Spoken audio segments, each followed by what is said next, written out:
Brothers and sisters, comrades and friends, Assalamu alaikum wa rahmatullahi wa barakatuh. Congratulations to the organizers of this great protest and all of you who have come to raise your voices and to curse the injustice and the oppression and the murder which is taking place in Palestine today. I want to make just 3 points. I don't want to repeat the fine and powerful words that have been spoken by others.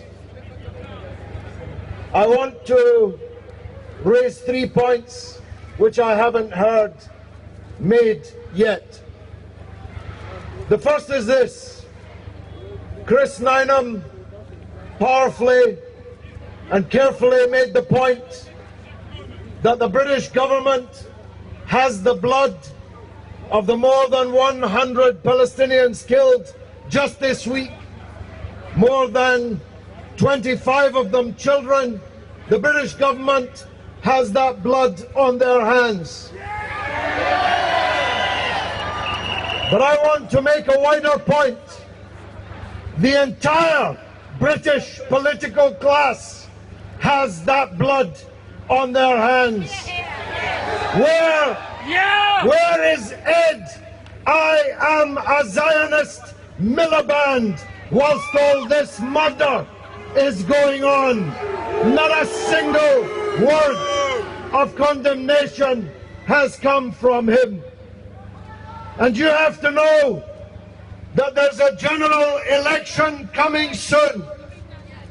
And the reason that these politicians are so silent is because they think that they can count on your votes whether they speak up or not. You have to make the point as clearly as you can to them that if they won't speak up for Palestine, you will not vote for them next May in the general election. The second point is this: as Chris Nineham also said, there are demonstrations all over Europe and North America and the Far East. The one place there are no demonstrations is the Arab world, which is silent whilst this genocide is going on. And the reason for that is that the corrupt kings and the puppet presidents of the Arab world would shoot their people down if they came out to demonstrate.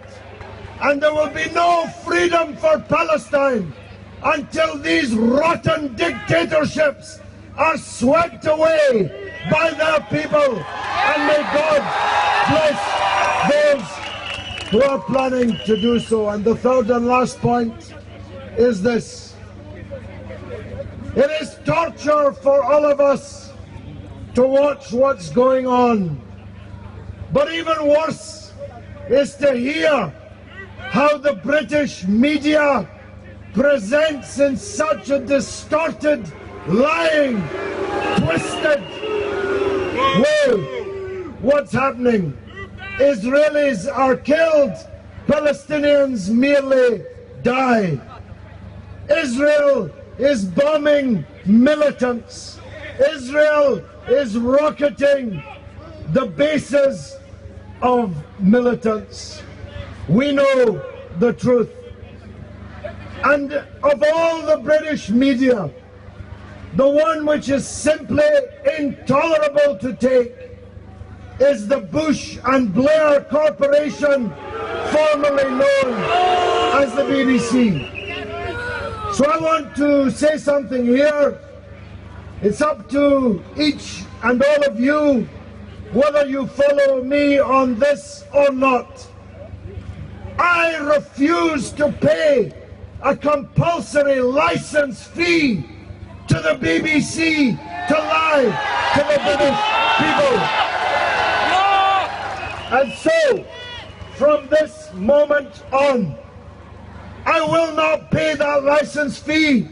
They can take me to court, they can send me to jail, but I won't pay the BBC for lies and for lying to the British people. Brothers and sisters, we have been here so many times, and I dare say we'll have to keep coming here. It's important to know that if there's a ceasefire, it's not a ceasefire, it's merely a pause in the killing. The killing started long before last week and will continue even after a ceasefire. That's why Stop the War and the others and their initiative for a demonstration next week must be supported in overwhelming numbers, because the killing will not stop until Palestine is free from the river to the sea. Free, free, free, free, free, free, free, free, free, free, free, free. Wassalamu alaikum. Thank you very much indeed.